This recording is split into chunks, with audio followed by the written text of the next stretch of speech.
ఈ సమయంలో ఈ 2025 సంవత్సరానికి సంబంధించి మనం క్రీస్తు ప్రకాశ ప్రభావముతో మారే విలువలు అనేటటువంటి పాఠం నేర్చుకుందాం. క్రీస్తు ప్రకాశ ప్రభావంతో మారే విలువలు. క్రొత్త నిబంధన గ్రంథంలో యేసుక్రీస్తు ప్రభుల వారి యొక్క ప్రకాశ ప్రభావం కొద్ది కాలం కొన్ని ప్రదేశాల్లో ఉన్నందుకు, కొందరు వ్యక్తులతో ఉన్నందుకు ఎలా మారిపోయాయో వాళ్ళ యొక్క విలువలు మనం గమనిస్తే, నిజంగా క్రీస్తును ధరించుకున్న మన వల్ల మనకెంత విలువ మారాలి, మన వల్ల మనతో ఉన్న చుట్టుప్రక్కల వారికి ఎంత విలువ మారాలి అనేటటువంటి విషయం మనకు అర్థమవుతుంది. కొన్ని ఉదాహరణలు చూద్దాం మనకు అర్థం కావటానికి.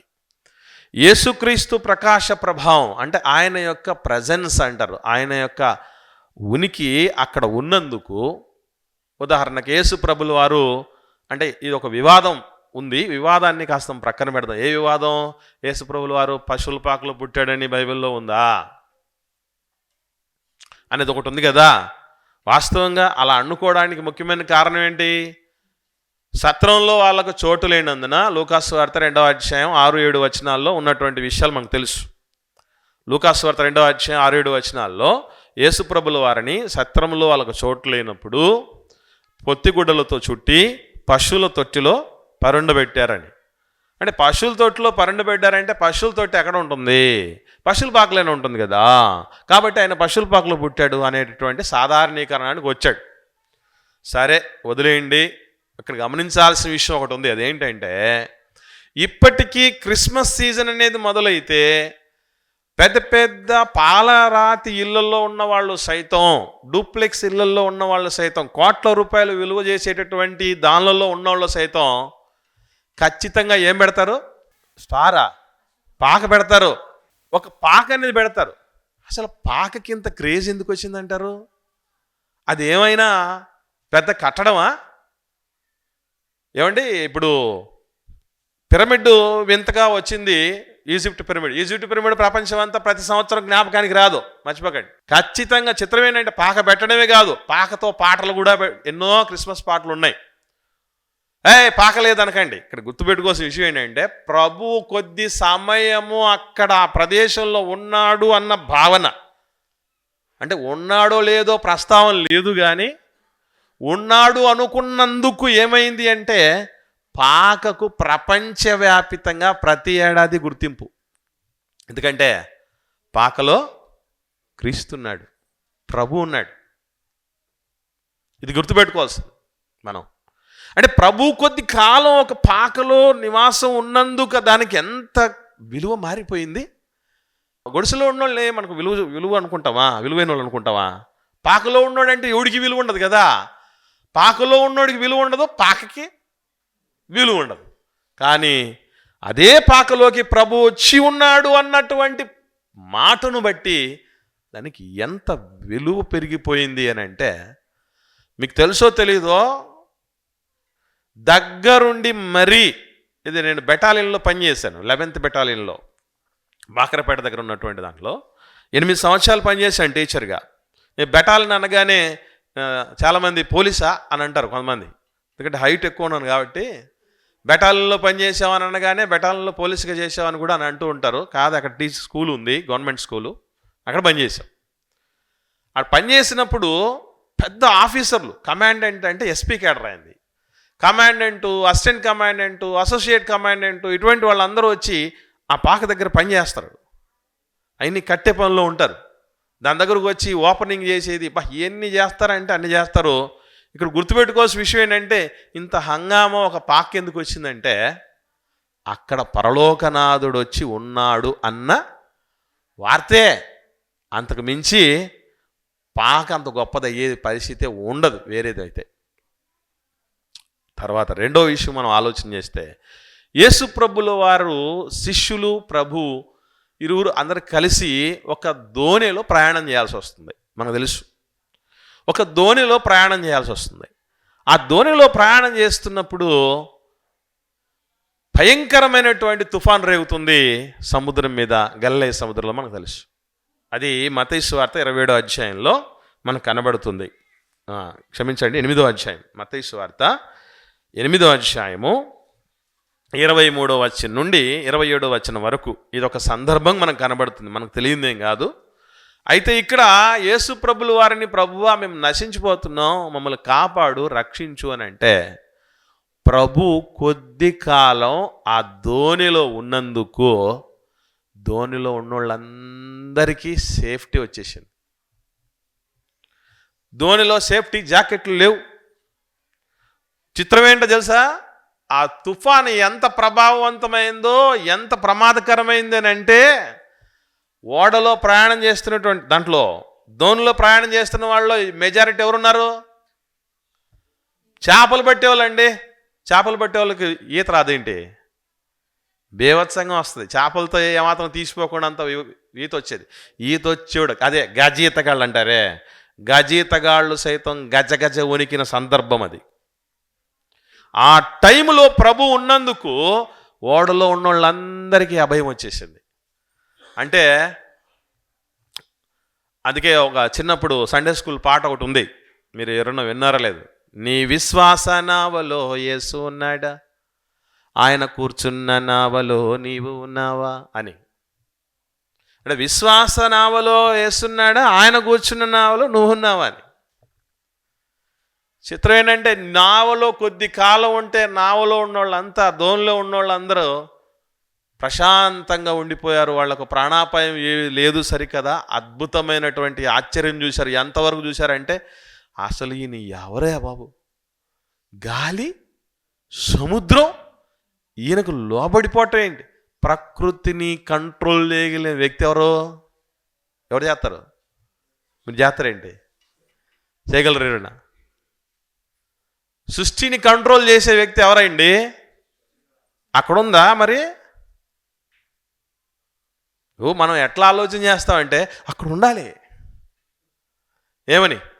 ఆ సృష్టిని, గాలి సముద్రాన్ని ఆయన కంట్రోల్ చేశాడు కనుక ఈయన సృష్టికర్త, దేవుడు, నమ్ము నువ్వు అని ఉండాలి. యెహోవా గ్రంథంను ఏం చేయాలట? ఇంకా అంత క్లారిటీగా రాసేస్తూ ఉంటే, ప్రతిదీ సింపుల్గా పేపర్లు రాసినట్టు, న్యూస్ పేపర్లు రాసినట్టు, కొంచెం రాసేసిన తర్వాత మిగిలిపోయింది అనుకోండి, ప్లేస్ సరిపోలేదు అనుకో, ఆ పేజీలో ఏ రాస్తారు? మిగిలింది కనుక్కోండి చూద్దాం అనరు. 2వ పేజా, 3వ పేజా, 10వ పేజా, 15వ పేజా రాసేస్తాడు. అట్లుంటే అది దినపత్రిక అవుద్ది. జీవితాన్ని మార్చే పత్రిక అవ్వాలంటే నీకు నాకు కొన్ని రాయడు దేవుడు. మనకేమిచ్చాడు? భూజంతువుల కంటే ఎక్కువ బుద్ధి ఇచ్చాడు, ఆకాశ పక్షుల కంటే ఎక్కువ జ్ఞానం ఇచ్చాడు దేవుడు. దాన్ని బట్టి మనం ఏం చేయాలి? గాలి సముద్రం అణిగిపోతున్నాయంటే ఎవరైతే అవుతుంది? ఎవరైతే అవుద్దండి? సృష్టి కంట్రోల్ అయిందంటే ఎవరు రావాలి అక్కడికి? సృష్టికర్త రావాలి. సృష్టికర్తను ఏమంటాం? దేవుడు అంటాం.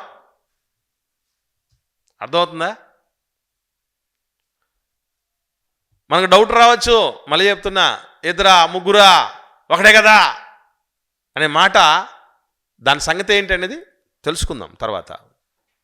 అని ఇక్కడ గుర్తుపెట్టుకోవాల్సిన విషయం ఏంటంటే, అద్భుతానికి అద్భుతం జరిగింది, ప్రాణాలకు ప్రాణాలు నిలబడ్డాయి.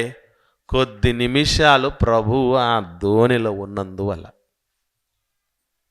తర్వాత యేసు ప్రభుల వారు యెరూషలేముకు జయోత్సవముతో వస్తున్నాడు.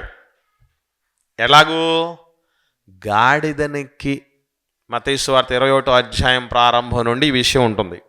అందులో ముఖ్యంగా 7 నుంచి 9 వచనాలు చాలా ప్రాముఖ్యంగా మనం ధ్యానం చేయాల్సినవి. మత్తయి సువార్త 21వ అధ్యాయంలో 7 నుంచి 9 వచనాలు.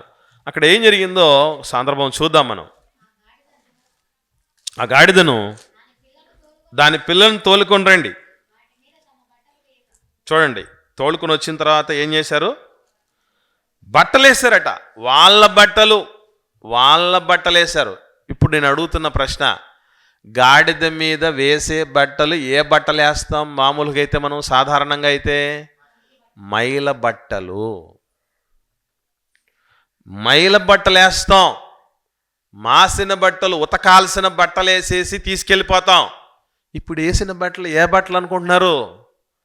మైల బట్టలు కాదు, మాసిన బట్టలు కాదు, మంచి బట్టలు. ఇంకేం చేశారు? అంతేనా? ఇంకా చదువుదాం. జనసమూహం 8వ వచనం. జనసమూహములను అనేకులు తమ బట్టలు దారి పొడుగున పరిచరి, కొందరు చెట్ల కొమ్మలు నరికి దారి పొడుగున పరిచరి. ఇప్పుడు గాడిద అడుగు తీసి అడుగు ఎక్కడేస్తుంది? బట్టల మీద వేస్తుంది. తర్వాత చెట్ల కొమ్మల మీద వేస్తుంది. అంతేనా? అంతే. కిందికి వస్తే 9వ వచనం. జనసమూహములు ఆయనకు ముందు వెళ్ళుచుండిన వారు, వెనక వెళ్ళుచుండిన వారు. ఏమండి, ఇట్లా జరిగింది అనుకోండి. ముందు జనాలు, వెనక జనాలు, మధ్యలో ఒక వ్యక్తి ఉన్నాడు అనుకోండి. ఎలాంటి వాళ్ళకు ఉంటుంది అది? అది అంటే మంత్రి గారు పోతున్నారు అనుకోండి, ముఖ్యమంత్రి గారు పోతున్నారు అనుకోండి, ప్రధానమంత్రి పోతున్నారు అనుకోండి, ఎట్లుంటుంది? ముందు వెనక ఎస్కార్ట్స్ ఉంటారు. ఇప్పుడు ముందు వెనక ఎస్కార్ట్స్ ఉన్నారు. ఇంత ఎస్కార్ట్స్ యేసు ప్రభుతో పాటు గాడిద కూడా ఉన్నారు. అర్థమవుతుందా? కాన్వాయ్ ఎవరికి? యేసు ప్రభుతో పాటు గాడిదకా? కొందరు చెప్తూ ఉంటారు మంచి మాట. ఏమనంటే, తెలివైనటువంటి వాళ్ళు పెద్దవాళ్ళతో, గొప్ప వాళ్ళతో సావాసం చేస్తారట. ఎందుకనంటే, గొప్ప వాళ్ళతో పాటు మనం ఉన్నాం అనుకోండి, మనం గొప్పవాళ్ళం కాకపోయినా ఆ ఘనత మాత్రం మనకు వచ్చేస్తుంది. నేను చాలాసార్లు పెద్దవాళ్ళతో ఉన్నానండి, పెద్ద పెద్ద దైవజనులతో కలిసి పరిచర్యలో ఉన్నాను. చిన్నపిల్లలు ఉన్నప్పుడు చిత్రం ఏంటంటే, వాళ్ళని ఎక్కడ పెడతారో అక్కడ నన్ను కూడా పెట్టేవాళ్ళు. నేను అక్కడ ఉండడానికి అర్హుడిని కాదు. వాళ్ళకి ఏం పెడతారో అది నాకు పెడతారు. రాజు గిన్నె అందించేవాడు ఎంత ఘనత చూడండి. రాజు గిన్నె అందించడం అంటే చిన్న విషయం అనుకుంటారా? అసలు మొదట రాజు తినేదాన్ని ముందు ఎంగిల్ చేసేది గిన్నె అందేవాడు. పానదాయకుడు అంటారు ఆయన్ని. పానదాయకుడు అంటే అర్థం ఏంటంటే, రాజైనా ఎంగిల్దే తాగాలి. ఇక ఈయన తాగిన తర్వాత ఏం కాలేదని కన్ఫర్మ్ చేసుకున్న తర్వాత రాజుకి ఇస్తాడు. ఈయన తిన్న తర్వాత ఏం కాలేదని కన్ఫర్మ్ చేసుకుని రాజుకి ఇస్తాడు. అంటే ఎంగిలి, తాగేది ఎంగిలే, తినేది ఎంగిలే రాజు సైతం. అట్లా రాజు దగ్గర ఆ పోస్టులో ఉన్నోడికి వచ్చిన ఘనతది. ఇప్పుడు కాన్వాయ్ వచ్చేసింది, మంచి బట్టలు వేసేసారు, మీద కాళ్ళ కింద బట్టలు ఉన్నాయి, చెట్ల కొమ్మలు ఉన్నాయి, ముందు వెనక ఎస్కాట్లు. అబ్బా, స్టార్డం మారిపోయింది గాడిదకి. రెడ్ కార్పెట్ వచ్చేసింది. ఇంకా ఏం జరిగింది? ఇంకా చదువుదాం. దావీదు కుమారునికి జయము, ప్రభు పేరిట వచ్చేవాడు స్తుతింపబడుగాక, సర్వోన్నతమైన స్థలంలో జయము అని కేకలు వేస్తే ఆయన యెరూషలేమునకు వచ్చినప్పుడు పట్టణమంతా ఈయన ఎవరు అని కలవరపడ్డాడట. అట్లా జరిగింది ఆ ఇన్సిడెంట్.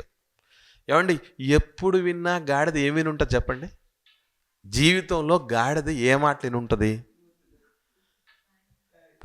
తప్పుడు మాటలు, బూతులే కదా తిట్టేది. ఎవరైనా మనుషులను తిట్టేటప్పుడు కూడా ఏమని తిడతారు? గాడిద, నిలువు గాడిద, అడ్డగాడిద, ఇట్టకి తిడతారు కదా. తెలివి లేని గాడిద, తెలుగు తక్కువ గాడిద, అంత గాడిదే గాడిదే గాడిదని తిట్లునే అంటారు. ఎప్పుడు చూసినా జీవితకాలంలో తన చెవులతో ఆ తిట్లే తిన్నటువంటిది. For the first time and the last time also కొన్ని మాటలు వింది. ఏమని? జయధ్వానాలు, జయము జయము, స్తుతులు. ఆ కేకలు అన్నీ అరచిన కేకలు కాదు, తిట్టిన కేకలు కాదవి, కించపరచిన కేకలు కాదు. ఫస్ట్ టైం వినేసింది. ఈ స్తుతుల మధ్య ఒక సెలబ్రిటీలాగా మారిపోయింది ఒక గాడిద, మైల బట్టలు మోసే గాడిద. ఎంత మారిపోయింది ఆ స్టార్డమ్ దాన్ని. ఏమండి, ఎవరో అది విలువ చెప్పడానికి, అది నిజంగా జరగకపోయినా కూడా ఒక విలువ చెప్పడానికి ఒక మంచి కథ చెప్పారు. ఏమనంటే, మరుసటి రోజు యేసుప్రభును మోసినటువంటి గాడిద ఇంకొక గాడిద రెండు మాట్లాడుకుంటున్నాయట. గాడిదలు మాట్లాడుకోవు, లాజిక్లు ఆలోచన చేయకండి. ఇక్కడ రెండు మాట్లాడుకుంటున్నాయట. మాట్లాడుకుంటూ ఉంటే అదిగో దావీదు కుమారునికి జయము, హోసన్నా హోసన్నా అని అరిచినటువంటి వాళ్ళు, బట్టలు పరిచినటువంటి వాళ్ళు, చెట్ల కొమ్మలు నరికినటువంటి వాళ్ళు, ఎస్కాట్లుగా ముందు వెనకపోయినటువంటి వాళ్ళు చూస్తున్నారు, పోతున్నారు, పట్టించుకోవట్లేదట. రే మనుషులు ఎంత మారిపోయారా అని చెప్తుంది పక్క గాడిదతో. ఏంటి యేసుప్రభుని మోసిన గాడిద, ముందు రోజు మోసిన గాడిద. ఏమనంటే నిన్న నన్ను ఎంత బాగా చూసుకున్నారు వీళ్ళు, ఒక సెలబ్రిటీ లాగా చూసుకున్నారు, ముందు వెనక ఎస్కాట్లు ఉన్నారు, నాకు బట్టలు పరిచేశారు, జయ ద్వానాలు చేశారు. ఇన్ని చేసినటువంటి వాళ్ళు ఈరోజు నన్ను ఎవరో తెలియనట్టు పట్టించుకోకుండా పోతున్నారా అంటే, అప్పుడు పక్కన ఉండే గాడిద, నిజంగా నువ్వు గాడిదే, నిన్న ప్రభు ఉన్నాడు నీ మీద, ఇప్పుడు నీకు మళ్ళీ మైలుబట్టలు వచ్చాయి నీ మీదకి. ప్రభు ఉంటే వచ్చింది నీకు విలువ, లేకపోతే నీకేముంది, తులువే. ప్రభు ఉంటే వస్తుందా విలువ, లేదంటే తులువలే. కాబట్టి ప్రభుతో కొద్ది నిమిషం అంటే కొంతకాలం ప్రభువును ఎక్కించుకున్నందుకు గాను గాడిద నేషనల్ సెలబ్రిటీ అయిపోయింది. తర్వాత 4వ విషయం ఆలోచన చేస్తే, 3 విషయాలు ఆలోచన చేస్తే ఇప్పటిదాకా, పాక, 2 దోనె, 3 గాడిద, 4 అరిమతయ్య యోసేపు అనేటటువంటి వ్యక్తి తన కోసము రాతిలో తొలిపించుకున్న సమాధి. అసలు ప్రపంచంలో సమాధి అంటే గొప్పదిగా ఎవడు భావించడు. అయినను ఇప్పటికీ 2 సమాధులు ప్రపంచ వింతలు. ఒకటి ఈజిప్ట్ పిరమిడ్లు, 2 తాజ్మహల్. ఈ 2 కూడా సమాధులే. ఫరో రాజుల సమాధులు ఈజిప్ట్ పిరమిడ్లు, షాజహాన్ మొఘల్ చక్రవర్తి షాజహాన్ సతీమణి ముంతాజ్ బేగం యొక్క సమాధి తాజ్మహల్. ఈ 2 సమాధులే. సమాధులకు వండర్ వచ్చింది ప్రపంచ వింతలు. కానీ చిత్రం ఏంటంటే, కాకపోతే తేడా ఏంటంటే కట్టిన కన్స్ట్రక్షన్లో బట్టి, దాని యొక్క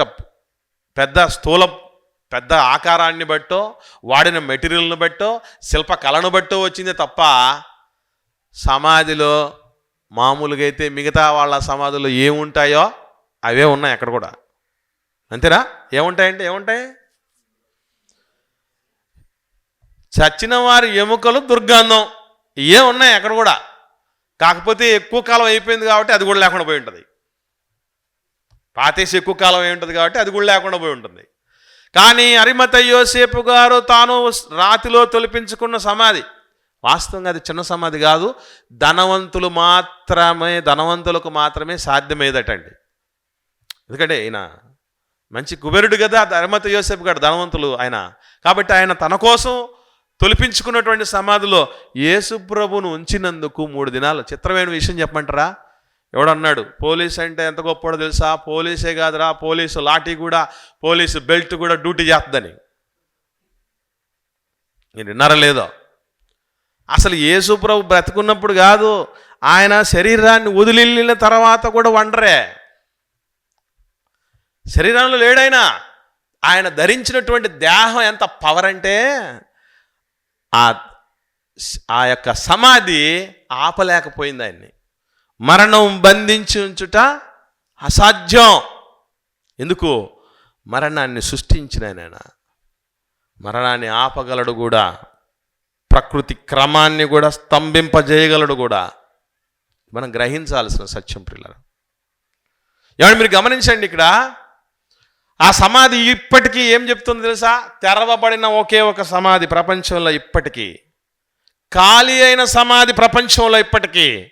రేపు నిన్ను నన్ను ఏం చేస్తుందంటే, నీ సమాధి నా సమాధి తెరవబడి ఖాళీ అయ్యి పరలోకంలో నింపబడాలి అంటే ఆయనే దిక్కు అని మనకు రుజువు చేస్తుంది ఆ సమాధి. ఆహా, 3 రోజులు యేసు ప్రభు విడిచిపెట్టిన దేహం ఉంటేనే ఆ సమాధికి ఇప్పటికీ ఇంత క్రేజ్ తెలుసా అండి? ప్రపంచవ్యాప్తంగా ఉన్న క్రేజ్. అసలు వండర్ అంటే పిరమిడ్ కాదు, తాజ్మహల్ కాదు, యేసు ప్రభుల వారి సమాధి వండర్. అంటే యేసుక్రీస్తు ప్రకాశ ప్రభావంతో పాక మారిపోయింది, విలువ మారిపోయింది, పాక విలువ మారిపోయింది, దోనె విలువ మారిపోయింది. గాడిద విలువ మారిపోయింది, సమాధి విలువ మారిపోయింది. యేసు ప్రభువుతో కొంతకాలం వాళ్ళు ఉన్నందుకే ఇంత మారితే, మనం యేసు ప్రభువులో ఎంతో కాలంగా ఉన్నాం. అంటే క్రీస్తు యేసులోనికి బాప్తిస్మం పొందిన మనం అందరం ఏమయ్యామట? క్రీస్తుని ధరించుకున్నామట.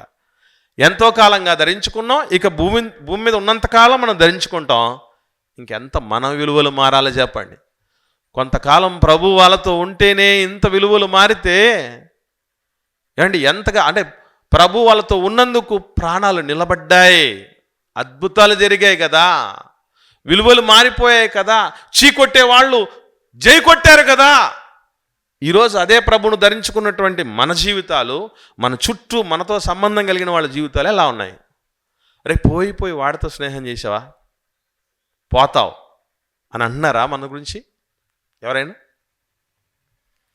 వాళ్ళతో సహవాసం చేయకండి, వాళ్ళు ప్రమాదకారులు, వాళ్ళు పూర్తిగా అదుపు తప్పినటువంటి వాళ్ళు, విలువ లేనటువంటి వాళ్ళు అనే రకంగా మన గురించి ఏమన్నా సాక్ష్యాలు ఉంటున్నాయో లేకపోతే ఎలాంటి పరిస్థితులు గమనించండి. ఆ క్రీస్తును ధరించుకున్నటువంటి పౌలు గారు 276 మందితో కూడినటువంటి ఒక ఓడలో ఉండగా ఒక్క పౌలు గారిని బట్టి అందరూ సేఫ్ అయ్యారు తెలుసా? ఎన్ని రోజులు వాళ్ళు కష్టపడ్డారు తెలుసా అండి ఆ ఓడలో? ఒక్కసారి 27వ అధ్యాయం అపోస్తలుల కార్యాలను చూద్దాం.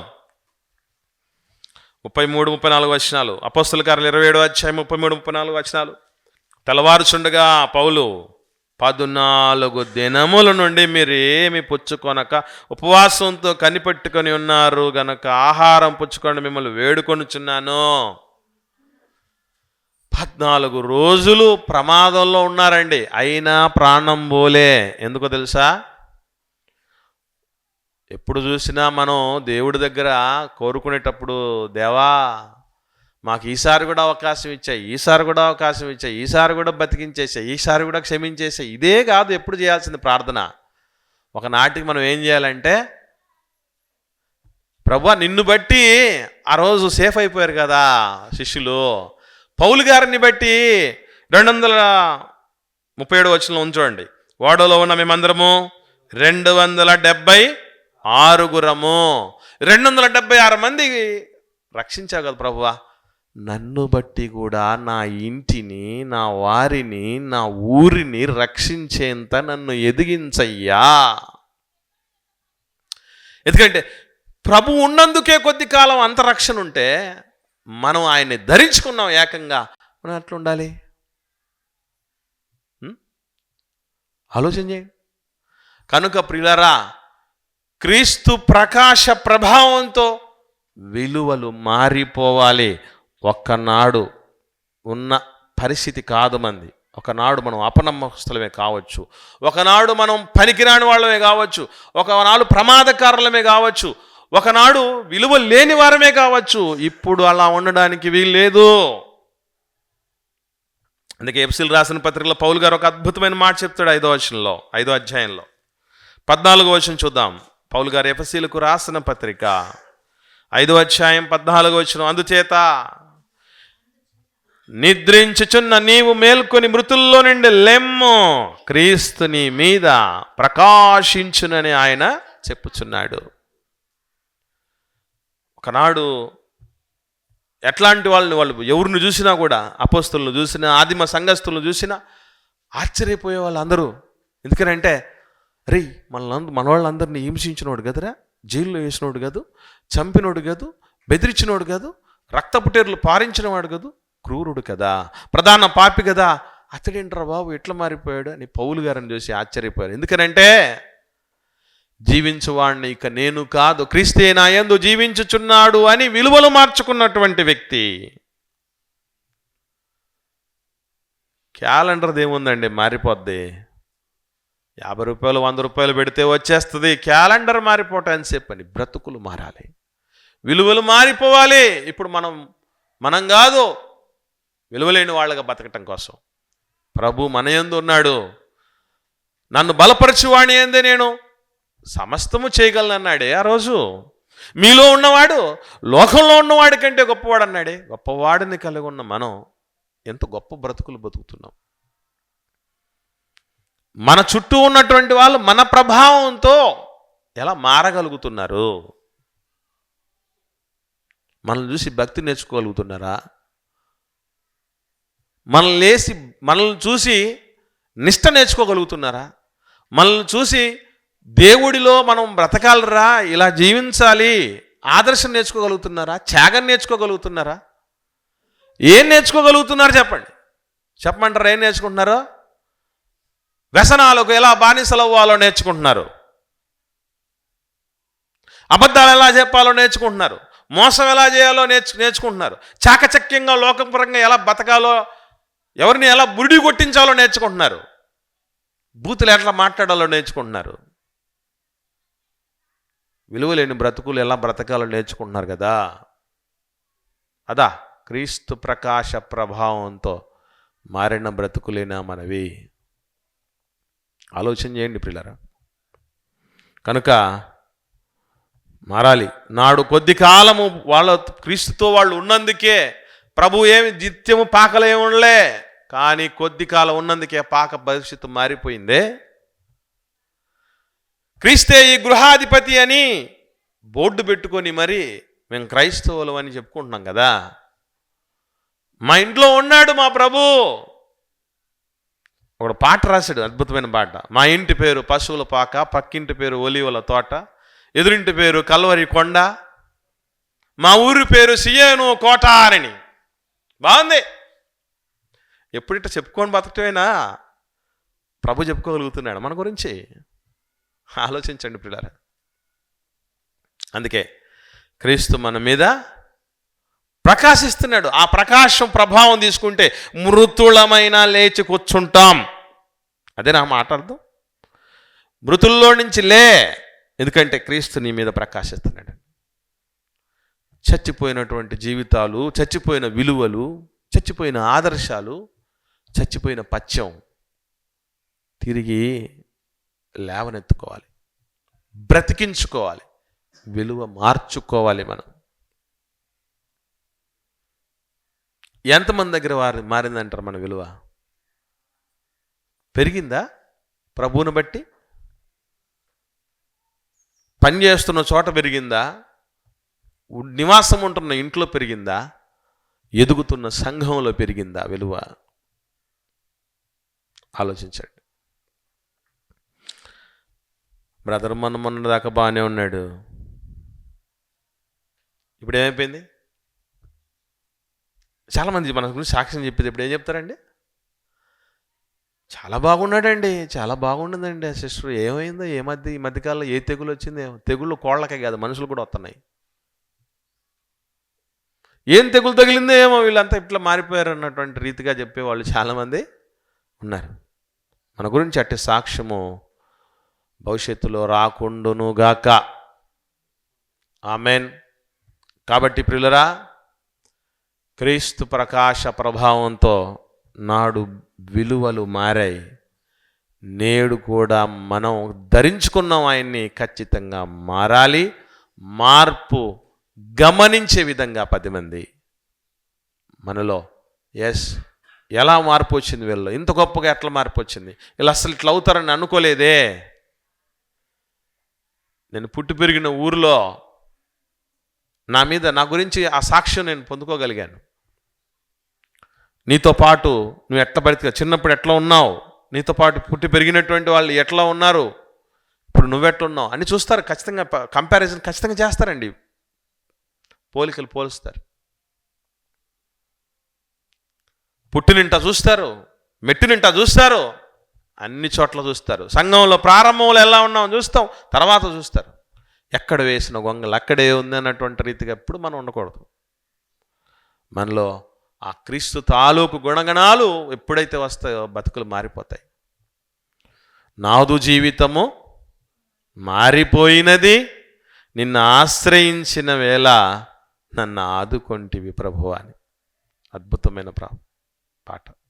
అది జీవితంలో పాఠంగా ఉండగలగాలి. అది ఈరోజు మన పాఠం. క్రీస్తు ప్రకాశ ప్రభావంతో మారిన విలువలు.